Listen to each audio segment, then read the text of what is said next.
안녕하십니까? 서울 이태원 클럽에서 시작된 집단 감염이 전국적으로 확산되고 있는데요.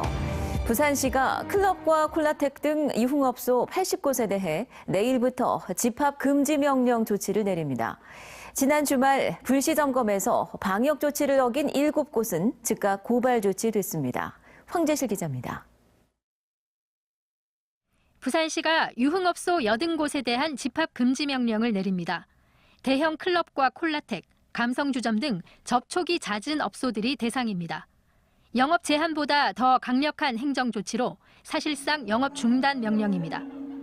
지난 주말 불시 합동단속에서는 방역 수칙을 어긴 7개 업소가 적발됐습니다. 마스크를 착용하지 않은 사례가 2건이 있었습니다. 그래서 7개 업소에 대해서는 저희들 경찰청에 바로 즉각 고발 조치를 하였고, 이들 업소 7개 업소에 대해서는 집합금지 명령도 함께 부산진구청에서 내리질 그런. 이 같은 강력한 조치는 서울 이태원 클럽과 관련한 2차 감염 사례가 속출하는 등 클럽이 고위험 전파 장소로 지목되기 때문입니다. 이태원 클럽을 다녀간 부산 지역 접촉자 40명 가운데 1명이 양성, 36명이 음성 판정을 받았고 3명은 조사가 진행 중입니다. 하지만 출입 기록이 없는 숨은 방문자가 있을 수 있습니다. 금융 정보를 통해서 추가 지금 방문자들을 확인하고 있습니다만 이것 외에 더 이상 확인되는 방법은 굉장히 어렵습니다. 그러다 보니까 본인들이 방문하셨던 분은 자진하여 검사받는 것. 특히 이태원 클럽 확진 환자의 34.8%가 무증상이어서 조용한 전파에 대한 우려가 높습니다. 조그마한 방심이 지역에서의 큰 유행으로 나타날 수 있기 때문에 이것들을 방지하기 위해서 조금은 힘들더라도 자가격리를 꼭 지켜주시기 바랍니다. 부산의 코로나19 누적 확진 환자 수는 138명, 이 가운데 122명이 완치 판정을 받아 퇴원했고 입원 치료를 받는 사람은 13명으로 줄었습니다. MBC 뉴스 황재실입니다. 오늘부터 정부 긴급 재난지원금 신청이 시작된 가운데 부산 지역 대상자는 150만 3,645가구로 모두 9,403억 원을 지원받게 됩니다. 부산시는 원활한 지원금 전달을 위해 단기 인력 550명을 채용했으며 선불카드 보관과 지급에 따른 담당 공무원의 심리적 부담을 완화하기 위해서 1인당 10억 원의 재정보험에도 가입했습니다. 공유 숙박 애플리케이션을 통해 불법 숙박업소를 운영하는 30대가 경찰에 붙잡혔습니다. 근데 이 같은 혐의로 구속된 경우는 상당히 이례적인 데다가 조직적인 운영으로 지난 2년 반 동안 무려 12억 원을 벌어들였다고 합니다. 어떤 수법이었는지 현지호 기자가 취재했습니다. 오피스텔 방 안으로 경찰이 들이닥칩니다. 당황스레 현관문을 막아서는 38살 A씨. 부산 시내 주요 관광지에서 불법 숙박업소를 운영하다 적발된 겁니다. 아니 어떡하니까 아무것도 많은데 지금 이게 무슨 일이세요? 그러니까 앞에 영장 들고 왔으니까. 영장 집행하는 거예요 지금. A씨가 운영한 숙박시설은 오피스텔과 원룸 등 35곳. 공유 숙박 앱을 통해 이용자를 끌어모았고 방 청소와 시설 관리, 회계 담당까지 두며 조직적으로 운영해왔습니다. 지난 2년 5개월 동안 벌어들인 수익은 무려 12억 원. A씨는 앞서 30여 차례 단속에 적발됐지만 범행을 멈추지 않았습니다. 단속에 걸려 재판을 받고 있는 중에도 A씨는 바지 사장을 내세워 불법 숙박 영업을 계속했습니다. A씨는 코로나 사태 이후에도 기존 요금을 반값으로 내리고 불법 영업을 이어갔습니다. 사회적 거리 두기 기간에도 손소독제 하나 비치하지 않는 등 방역엔 뒷전이었습니다. 거의 다 손소독제라든지 다 돼가 있지만은 이런 불법일 경우에는 그런 거와 관계없이 전혀 비치를 해두지 않고 또 저희들이 비치를 했는지 안 했는지조차도 모릅니다. 경찰은 공중위생법 위반과 사문서 위조 혐의를 적용해 A씨를 구속하는 한편 방역 사각지대에 놓인 공유 숙박업소에 대해 단속과 점검을 강화해 나갈 방침입니다. MBC 뉴스 현주호입니다. 민선 7기 들어 사실상 중단됐던 부산시청 서부산청사 건립이 1년 8개월 만에 재추진됩니다. 오거돈 전 시장이 사퇴하자 그전 서병수 전 시장이 추진했던 사업이 마침 때 맞춰 다시 추진되는 모양새인데요. 부산시는 그저 우연의 일치일 뿐이라고 밝혔습니다. 민성빈 기자입니다. 민선 6기 서병수 전 시장의 역점 사업 중 하나였던 부산시청 서부산 청사 건립. 2016년 11월 사상구 확장동 입주와 입주 기간까지 결정됐습니다. 서부살 개발본부를 비롯한 10여 개의 현장 지원기관 이전과 행복주택, 지식산업센터, 상업연구시설도 함께 조성하겠습니다. 하지만 2018년 오고돈 전 시장으로 바뀐 뒤 사업이 잠정 중단됐습니다. 1년 8개월 지지부진하게 끌어온 서부산 청사 건립이 해당 지역구 시의원의 주도로 재추진됩니다. 지금 현재 땅을 이미 매입을 다 해놓고 지작물까지 다 철거해 놓은 상태입니다. 그래서 기공식은 내년 초에도 가능하지 않을까 아마 그렇게 생각이 됩니다.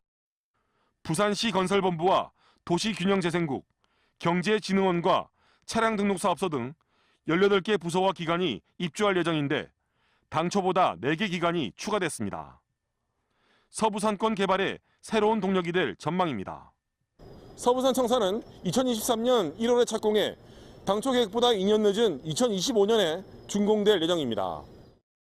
부산시는 지난 3월 오고돈 전 시장이 최종 결재를 한 사안으로 이번 재추진이 오 시장의 사태와는 관계가 없다고 밝혔습니다. 하지만 오 전 시장 취임 이후 서병수 전 시장의 역점 사업들이 상당수 중단됐던 터라 향후 또 다른 사업들도 재추진될 가능성이 조심스레 제기되고 있습니다. MBC 뉴스 민성빈입니다.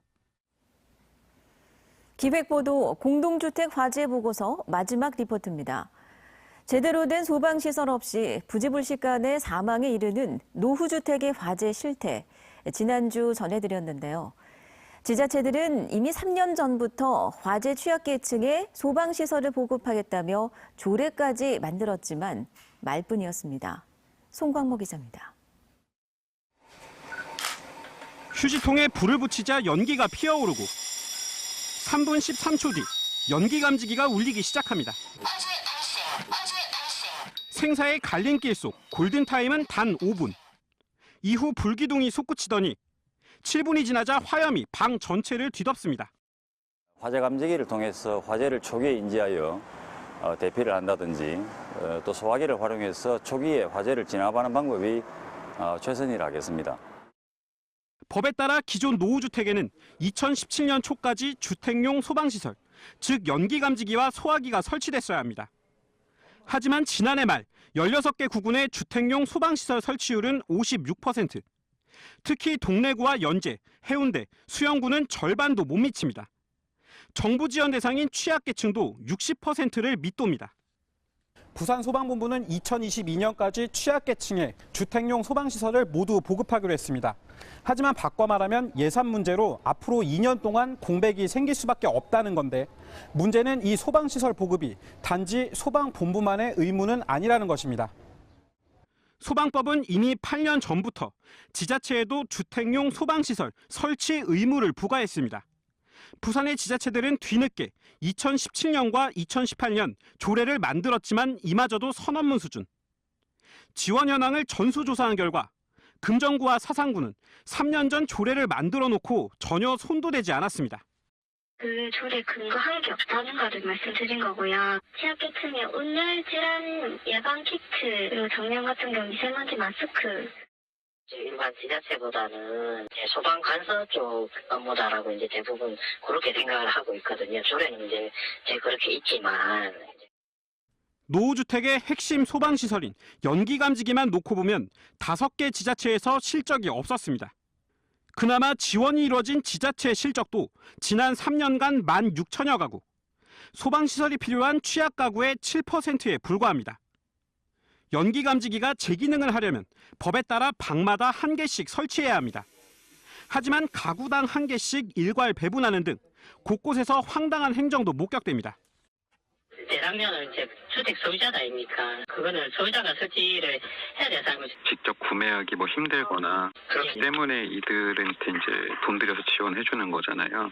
각 집에 개수를 많이 쓰면은 또 지원 세대가 더 줄어든다니까. 예산은 이제 한정이 돼 있는 거고. 잠자는 조례와 무관심 속에서 화재 위험에 방치된 노후 공동주택들. 부산 지자체 5곳은 올해도 소방시설 보급 계획이 없다고 전했습니다. MBC 뉴스 송광모입니다. 오늘 오전 6시 20분쯤 수영구 남천동 KBS 앞 삼거리에서 시내버스와 오토바이가 충돌했습니다.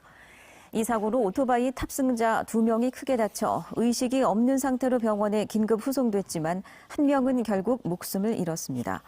또 오늘 오전 10시 45분쯤에는 강서구 낙동남로를 달리던 덤프트럭이 정차해 있던 1톤 트럭을 들이받는 등 4중 연쇄 추돌 사고가 발생해 4명이 다쳤습니다.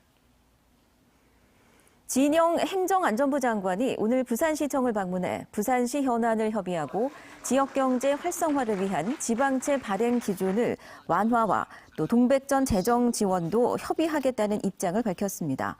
이에 대해 변성환 부산시장 권한대행은 시장의 공백으로 잃어버린 1년이 아닌 부산 제도약의 1년이 되도록 하겠다는 의지를 표명했습니다. 진 장관은 이어 복지정책과를 방문해 지원금 추진 상황을 점검하고 직원들을 격려했습니다.